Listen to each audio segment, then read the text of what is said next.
Last week, I was fascinated by camels. This week, I have been fascinated by twins. There are only two sets of twins mentioned in the Torah. We meet the first and more famous set in this week's Parsha, Parshat Toldot. We also get to see these twins at each stage of their development. First in utero, then at childbirth, then as youngsters, and finally as adult twins after years of separation. Twins have fascinated people for ages, and images of twins are found on the walls of caves and in sculptures that date back to many centuries ago.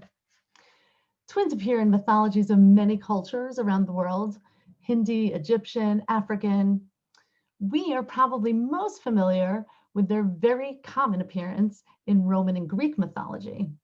Romulus and Remus, Castor and Pollux, Apollo and Artemis, Hercules and Iphicles, all twins.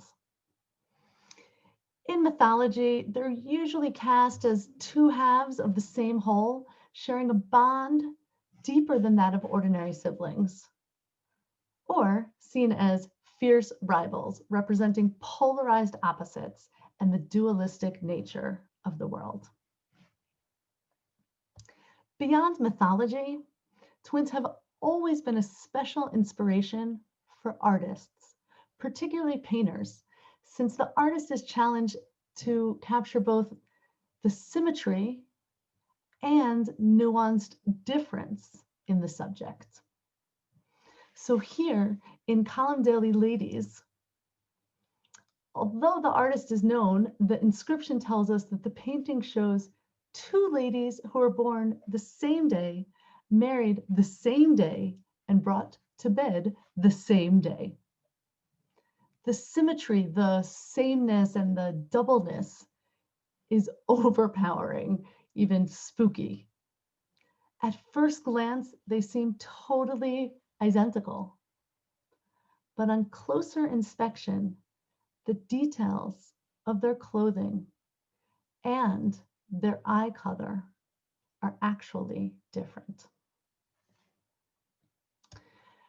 Frida Kahlo famously uses twin symmetry in this double self-portrait. She paints herself as a pair of identical twins. She explained that this painting was triggered by a memory of her childhood imaginary friend. The painting represents Kahlo's own duality, her two different personalities and identities, one European, one Mexican, one broken-hearted, and one wholehearted. Although Picasso's famous Girl Before a Mirror doesn't portray twins, it does explore symmetry and mirror reflections, suggesting, like Kahlo, the duality of human nature. While the woman is painting with bright colors and exhibits a more beautiful face, the figure in the mirror is darker and more grotesque. Two sides of the same person. Diane Arbus took this photo of identical twins in 1967. Like the Kalamdeli Ladies, the sisters look identical at first, but the photographer herself has said that the picture is about differentness in identicalness. While one girl is frowning, the other smiles. One pair of eyes has a dissatisfied gaze. The other is wide open with a full of life reflection. Back to the twins in our story. Yaakov and Esav are bound together as twins, but they are presented as opposites in both appearance and character. In this amazing illustration, Esav's profile casts a red shadow onto Yaakov's face. The relationship between the brothers is not one-dimensional. They are as interconnected as they are opposed. In mystical commentaries, the twin goats sacrificed on Yom Kippur are meant to remind us of Esav and Yaakov. In this painting of the two goats by Yoram Ranan, the two goats share the same body, but have different energies and are moving in opposite directions.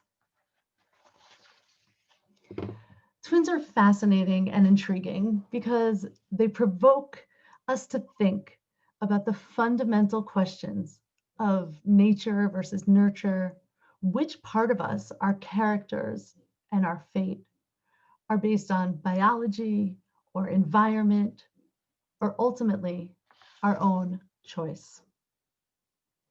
I want to conclude with an excerpt from Rabbi Jonathan Sacks, Zichrono Livracha, on our topic. The two goats of the high priest service and the two goats prepared by Rebecca symbolize our duality. The hands are the hands of Esav, but the voice is the voice of Yaakov. We each have an Esav and Yaakov within us, the impulsive emotional brain and the reflective deliberative one. We can think fast or slow. Our fate, our goral, our life script will be determined by which we choose. Will our life be lived to the Lord or to Azazel, to the random vicissitudes of chance? Who am I? Shabbat Shalom.